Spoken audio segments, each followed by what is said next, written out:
Hi, everyone. This is Rock Around the Clock Synchronization. Improve performance for your end users with high precision time. And I'm Lerna Ekmekcioglu. I'm a solution engineer at Clockwork System. And prior to this, I was at AWS for about 3 years and 17 years in financial services as an infra engineer. So today we're going to talk about why do we need accurate time? Why do we measure it? How do we measure it? How do we distribute it? And I'm going to have demos for you and some key takeaways. Any SREs here today? I'm hoping there are some SREs here. Good. Any application developers? Cool.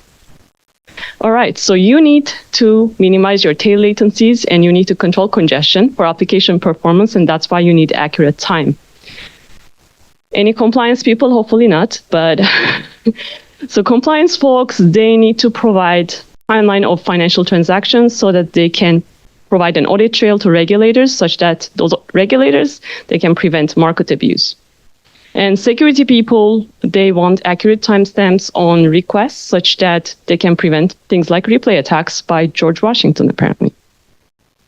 So in US and EU, we have regulators who want detailed reporting of trading activities, and they have very prescriptive regulatory frameworks in which they detail the max divergence from reference time and also timestamp granularity for trading activities. And this can be anywhere from milliseconds down to microseconds level.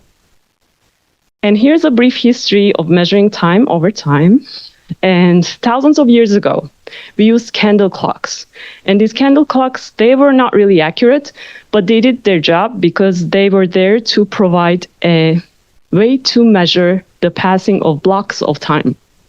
Later on, we got smarter and we used water clocks, and these were used to measure the passing of hours.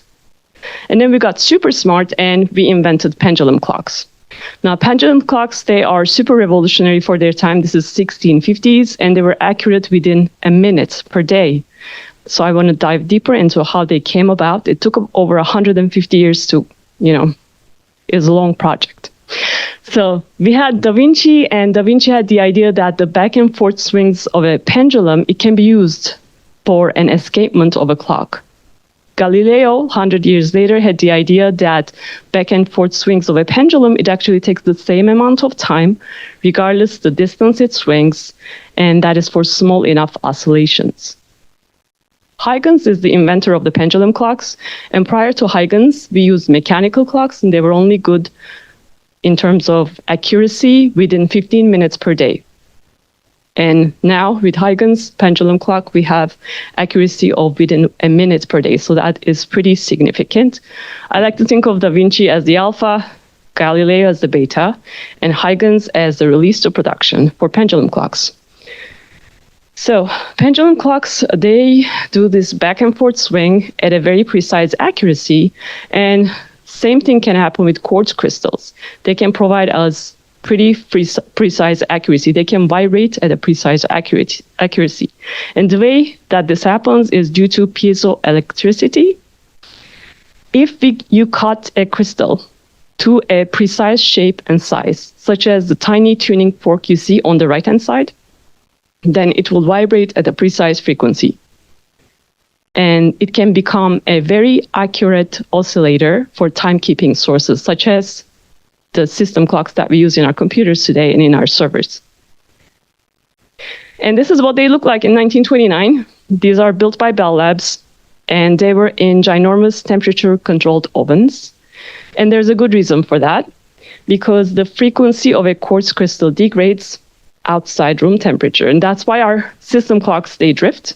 And that's why we need to keep them close to true time by distributing time.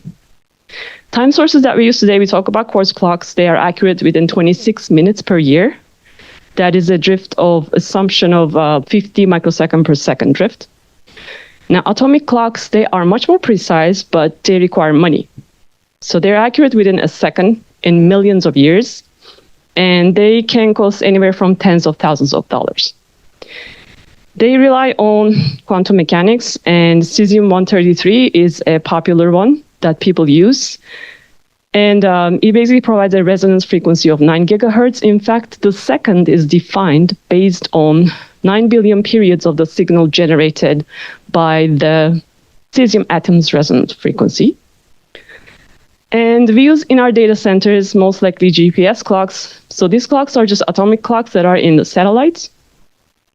And we get the GPS signal that contains the time signal into our data center using an antenna on top of the data center and also a GPS receiver. So I'm going to talk about distributing time because we need to do that because they drift. And first, we're going to do a little bit of a history. So this is the very first business case on why we needed to distribute time. So prior to railways, we traveled by horse. Anybody remembers that? Okay. And we really didn't need the minute level accuracy for traveling between cities. And there were 144 local time across North America alone, across different cities. So railways came along and it changed everything. And now you really needed that minute level accuracy if you wanted to catch your train. And passengers started missing their trains and trains started colliding with each other. Railways companies, they really didn't like that because they lost a lot of money. So they are the reasons why we have standardized time zones today. In addition, there are also the reasons why we have distribution of time. So Greenwich Observatory, for example, we're distributing true time to all the train stations in Britain. And they were doing that over the railways telegraph network. Today, we use NTP, PTP, PPS. These are some of the protocols that we use to distribute time. So I'm just going to go through a couple of these. So NTP is to distribute time over the network. You have multiple stratas. Stratum 0 is your time source. So that is your atomic clocks and GPS receivers. Stratum 1 hooks up directly into Stratum 0 over cables and gets the true time from Stratum 0. Stratum 2 does that over the network and syncs with Stratum 1 and so forth. Now, you had your true time coming through your Stratum 0 earlier, and you had your GPS receivers or atomic clocks, and they can have 1 pulse per second output, like this one in the middle of this picture, you see such an output. And that is to mark the beginning of a second very, very accurately, so that you can provide that accurate time to your NTP servers in Stratum 1. This is where Bonnie and Clyde comes into play. So Bonnie and Clyde, they were an infamous crime couple, and they, among other things, robbed banks. And as you all know, when you rob a bank, you definitely need to synchronize your clocks because you need to ensure a timely escape. So Bonnie and Clyde traveled with my favorite time machine. They use NTP because they heard that it can help them synchronize their clocks. Clyde is the client and Bonnie is the server. So Clyde has a client clock that drifts over time, and he needs to adjust his clock according to NTP server's true time. So he needs to figure out the clock offset between the client clock and the server clock. So this is how the NTP flow goes. Clyde is going to check the time at time T1 and mark it, and is going to send a request to Bonnie. Bonnie is going to check the time according to her own server clock, T2, and then she may do some processing, but then she's going to eventually respond with time, but she's going to mark the time T3 according to the server clock, which is her own clock. And Clyde is going to check the time according to his own clock, the client clock, T4, when he received the response. So now we have 4 timestamps where we are going to try to work out this clock offset. First, we need to understand the round-trip network delay for this request and response, and that is the time that the client received the response minus the time that the client sent the request, minus the server's processing time, because that has nothing to do with the network delay. So this is delta on the left side, which is the T4 minus T1 minus T3 minus T2, expressed in terms of these 4 timestamps. And we're going to make a huge assumption in NTP for estimating the clock offset. And we're going to assume that the request delay is equal to the response delay. That's a big assumption, but we have no other way to otherwise estimate one-way delays because we don't have synchronized clocks. So we're going to make this assumption, which also underneath the covers assumes that forward path and reverse path is symmetrical, but that's kind of never the case. So now that we made the assumption, we can actually estimate the time it was when the client's clock showed T4, then the server's clock must have showed T3 plus delta over 2. So this is the difference in between these two is the clock offset. And we're going to work it out. We're going to substitute for delta, which we had from previous expression. Now we have theta, which is the clock offset in terms of these 4 timestamps. And this is how NTP calculates clock offset. Now, depending on the value of the offset, we can do a couple of things to adjust Clyde's clock, which is the client clock. Okay, so if theta, which is the offset, less than 125 milliseconds, then we can slow the clock. That's a fancy way of saying we can speed up or slow down the frequency of the clock. This is a very gentle way to catch up for Clyde's client clock with the server. This way we don't have any time gaps. And if we are doing this for less than 125 milliseconds and assuming we can adjust by 500 microseconds every second, then we will converge in 5 minutes. So that's not a bad deal. If that offset is bigger, then we have an option to step the clock, to jump the clock forward to the future or backward to the past. It's not ideal, but hey, like if it's going to take bajillion of years to slow the clock, then we may have to do that. And if theta is much larger than 1,000 seconds, then something terribly went wrong with this clock, and a human operator needs to be alerted so that they can take action. So this is why we need to monitor and alert off of our clock offsets. Well, times were hard during Great Depression, and these banks really didn't have much going on in their vaults. So Bonnie and Clyde realized that they're not making much profits out of this business. And they're going to take the time machine and they are going to discover high-frequency trading. And as you know, for high-frequency trading, well, NTP provides clock synchronization in the orders of like milliseconds or microseconds, maybe accuracy, but that's not going to cut it for high-frequency trading. You need better precision than that. So they just discovered precision time protocol. And that is going to give them finer grain accuracy than NTP. It can do sub-microsecond down to nanosecond level. And if you want this fine grain accuracy, then, well, you better own your own hardware, because you're going to need to buy those PTP-capable NICs and plug them in your servers, and you're going to have PTP-capable switches and have them in your rooms, in your data centers, and so forth. They are okay with this because they're going to start small with a mom and pop high-frequency trading shop. So this is what PTP hierarchy looks like. So you always have a true time source, whether that's your GPS receiver or atomic clock. And then you have a primary reference time clock, which is sometimes referred as grandmaster clock. Then you propagate that through time through the boundary clocks down to the ordinary clocks where your workloads are running. Bonnie and Clyde, they get greedy. They want to scale out to the cloud. They no longer want to, or they no longer are able to own, their own data centers. So next, they are going to look at Huygens, which is a new high precision clock synchronization. Sorry, I'm just trying to get my timer back. Okay, so high precision clock synchronization from Stanford Research, and Clockwork has a production implementation of this at scale for at scale deployments. It's purely software based, and it runs from the edge. And it runs in any environment, so cloud or on-premises or hybrid. So TCP protocols or transport protocols that we run today, like TCP, you have a sender, you have a receiver. Typically, you're sending data, and then eventually intermediate buffer overflows, and then you have these retransmits and timeouts, which is going to cause issues like tail latencies for your applications. In order to do congestion control, one thing that we can do is we can synchronize our clocks at a very precise accuracy. And then this way we can measure the one-way delays. And if that one-way delay reaches a congestion indicating threshold, then what we can do is we can pause traffic from the receiver with a signal sent from the receiver to the sender. And we're just pausing the traffic momentarily for a few microseconds, just enough for the buffer to drain. And this is the point where my animation stops. So you're going to have to imagine that buffer is going to drain. And this way we eliminate those retransmits and those timeouts. We eliminate the delays. And I'm going to have demos about this. Now, another thing we can do is we can do allocation of bandwidth based on the priority of our workloads. And for that, we have a ghost buffer. So we're making a bandwidth headroom here. Our bandwidth between sender and receiver is 4 gigabits per second. And the ghost buffer is draining just a little bit slower than that. So we're just giving up maybe 2%.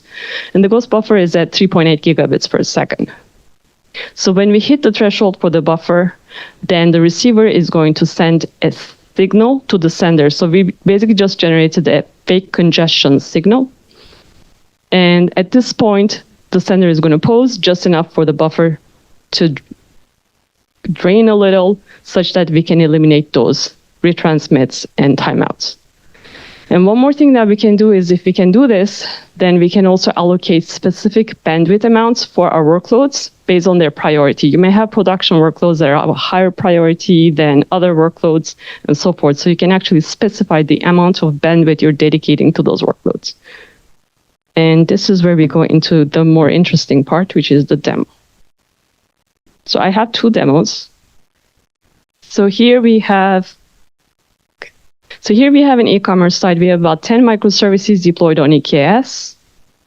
And it's a functional e-commerce site that is instrumented with OpenTelemetry API, so it has tracing. And I can buy things like a watch, add it to my cart, place the order, and I get some recommendations based on my selection. So it's a fully functional site. And each of these requests, they generate a trace.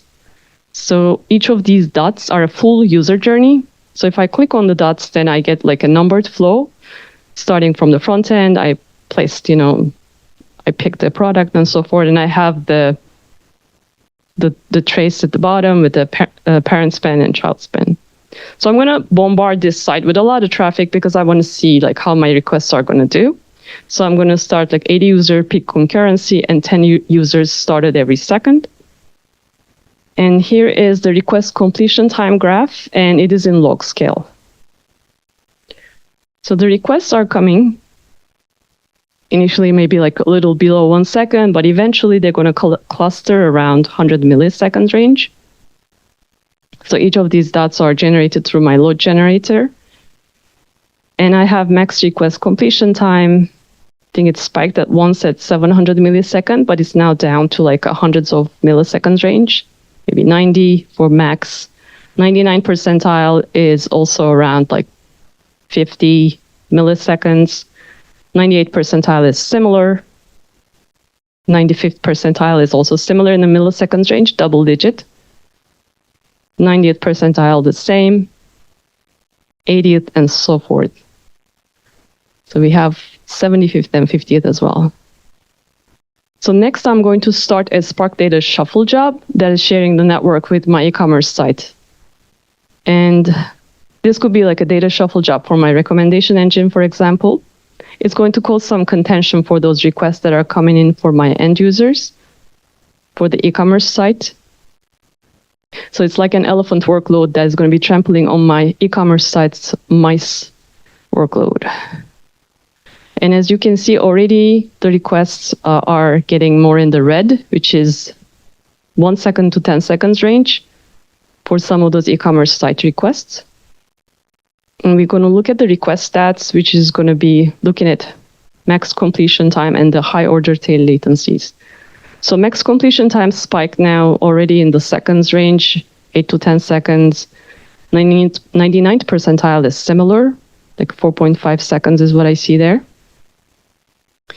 98th percentile is similar in the seconds range. 95th, same. 90th, maybe not. It's like still milliseconds. 80th also maybe not. So we're not able to see this issue in the lower order percentiles. 75th and 50th don't show the issue, but high order tail latencies got affected. Now, before I do this, I'm going to show you also under system stats, we have the system-wide delays, and we also have the timeouts and the retransmissions. And ever since we started that Spark Data Shuffle job, the retransmissions, they actually spiked up quite considerably, as can be seen here. And the throughput that we have right now is around 150 gigabits per second when we have these two workloads running. So now we're going to turn on congestion control. And this is that pausing mechanism that is going to send a pause signal from receiver to sender to pause the traffic momentarily just for a few microseconds, enough for these the buffer to drain so that we can minimize these retransmissions down to virtually zero. As can be seen, the retransmissions went down. And it's worth to say that all these nodes, they already had their clocks synchronized at a high level of accuracy. And we didn't lose any throughput here. We're still at 150 gigabits per second. So both workloads are still running at full speed. Now we can look at the request stats, and we will see that the max request completion time went down to the milliseconds range again. So we recovered those tail latencies. 99th percentile recovered down to the milliseconds range. 98 similarly. 95th the same. 90th is the same. 80th was never fully affected, maybe a little bit, but yeah, it's still fine. And 75th and 50th just wouldn't show this issue at all. So that is the first demo. And I'll have another demo for the bandwidth allocation. And then you can have lunch. So here we have a 20-node cluster on AWS. These are just EC2 instances.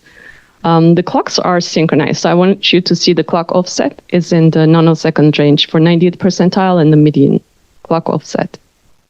In each of these EC2 instances, based on the instance type you get, you have actually network bandwidth throughput limitation, inbound and outbound on AWS. And for these, it's 10 gigabits per second. So I'm going to blast traffic from 3 nodes into 1 node. And this poor receiver node is actually bandwidth limited at 10 gigabits per second. I'm blasting it, so it's going to feel the pain. So I'm going to actually look at how the receiver feels right now. Now, initially, the delays by sender, they are in the microseconds range. Hopefully that's visible. And now that I started blasting traffic, they went up 1,000 times more to the milliseconds range.